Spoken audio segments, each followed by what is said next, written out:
What is up, you guys? This is Chris Rukov for Hand of the Week. Today we go with the last set of hands from this friend of mine who sent me the database. Before we start, please pay attention and actively listen to what I'm saying. Leave a comment if you have a question or an opinion. Hit the like button if you want to support the channel, subscribe, and all the good stuff. As I always say, the only way to get knowledge is if you ask a question, and you might look stupid if you ask a question, and most of the time you will. But that should not discourage you, because if you don't ask the question, you're gonna be stupid for a lifetime. With that said, let's go with the pocket queens here that we have. We're gonna 3-bet. Great. We are deep-ish, 143 active. He calls. Great. I'm just gonna pair on that board. Ooh, what do we do now? Well, considering that this seems like very easy solution, especially the queen of diamonds gives us what I call a double incentive. First off, we can do a backdoor flush in cases he doesn't have a flush card, or in case he has a flush draw, we reduce one of the card. We have one of the outs, so we reduce his outs. That's an easy call. Maybe something like 9-10 or a flush draw. We'll do that here. Sometimes if you do that with a set, sucks for them.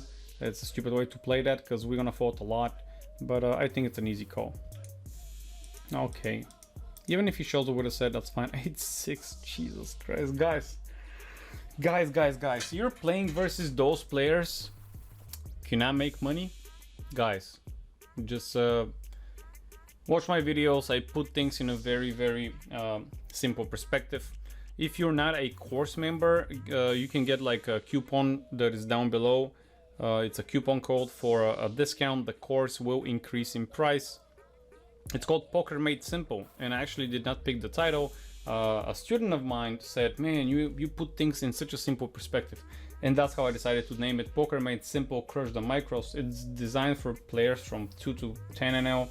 But anyways, we even do live streams once a month with the course members and with my students. If you ever been a student of mine, it's free. Links down below. And let's go to the next one. This was pretty easy, guys. Okay, now with the kings, I'll make a bigger sizing. I see we're like 180 big blinds deep with the fish, Danny, whatever his name is. He opens for 9. He opens for a 3-bet, and we gotta call. I'm gonna make it bigger. Definitely something along the lines of $1.35. Which in turn, when he comes around, he needs to call 90 cents, which, or maybe I'll make it $1.39 so he can see like 194. I mean, sorry, 94 cents to call or something like that. Definitely, I think that's a maybe small mistake, but here's another fish who calls a huge 3-bet. That is a 4-bet sizing. Okay. That made it easy. So the only thing about this hand, and the reason I saved it, is because, you know, I just want to make a bigger sizing. That's all I want to say about this hand. We call, and if he has aces or whatever, we don't care, because that's the right way to play. And he does have aces, and this time I know a lot of you, I don't know if you know, but a lot of you actually send me sometimes hands that are bad beats, which is super annoying, because I'm like, what do you want me to do with that hand? I mean, you played it right, you send it to me because you lost. Aces versus ace 5, and the guy makes a straight. Okay, welcome to poker, man. This is not chess, it's poker. So here the same thing. Now the guy has aces, we're 160 big blinds deep, and he loses versus kings. I mean, just imagine how fast he destroyed his keyboard or where he threw his mouse.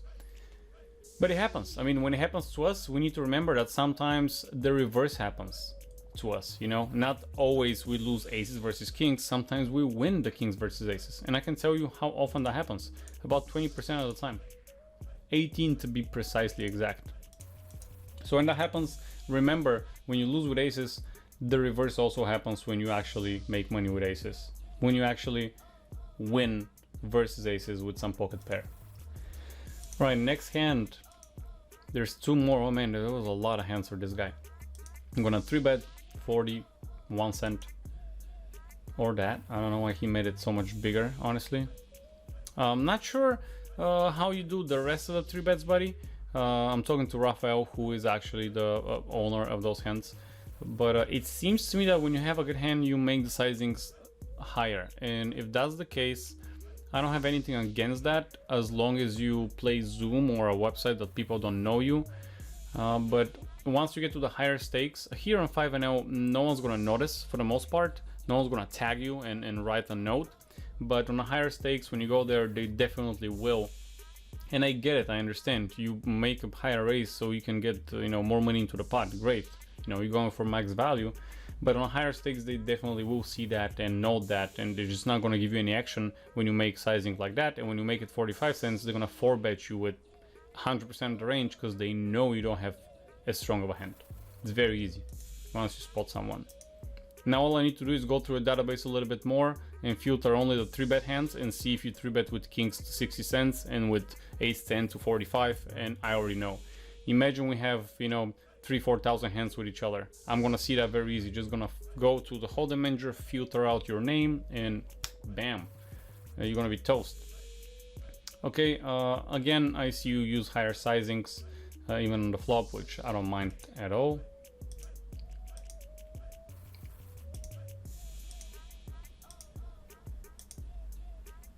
Yeah, okay, I don't know why I saved that hand. Maybe because of the under the gun, because of the sizing pre-flop. I think that was everything else is textbook, man.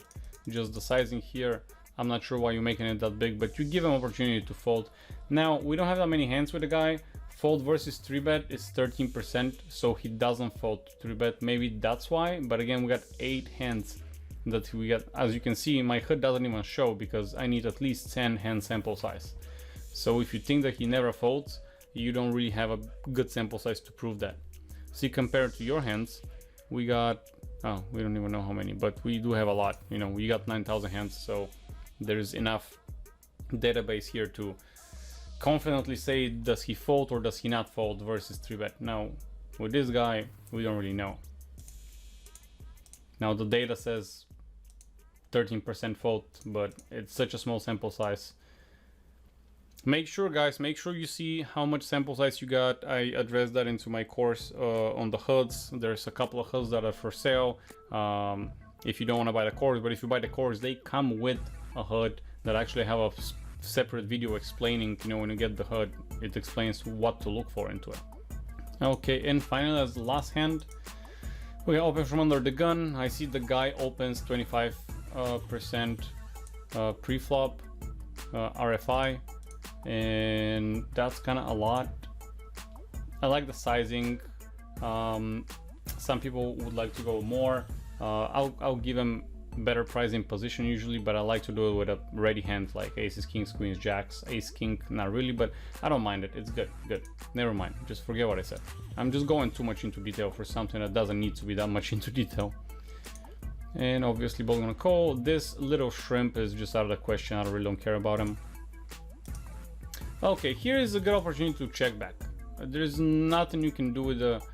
okay, down bet is fine, but then, yeah, I mean, he's gonna call, he's gonna raise all in, you're gonna call the all in. What happens when he re-raises? You're kind of putting yourself into a situation that you gotta solve, potentially. I'm not saying that that's always gonna happen. Maybe he calls, he goes all in, you call and he calls. That's fine. But you could have just do a pot control. If a 10 comes on the turn, you're still gonna make money. I just don't see the point of this bet here. I don't. Alright, they both called. I mean, I'm pretty sure the 10 comes. Yeah, that's why I saved the hand. And you have another butter. But bet on the flop is definitely something I wasn't looking to do. 150 looks a lot. Make it 141, 147. It just looks like a big number, which I don't like. He made it easy for you. Okay, so anyways, this bet here is irrelevant. I mean, needless, sorry, not irrelevant. It's just pointless. There's no point to it. So highly suggest you to not make it in the future, because if that 10 doesn't hit, you're toast. With that said, this is the end of the hand. Yeah, I mean, you got him on the... He hit a good shot, you hit a good shot. You just ended up on the better end of it. But yeah, that was it for today's episode, guys. And that was the last hand of the student. Please do send me your hands. The links are down below with my contact. If you want to support the channel, a simple way is just to hit the like button and leave a comment, subscribe, suggest it to a friend of yours, all that good stuff. I wish you good luck on the table, guys, and stay safe. I'll see you next week.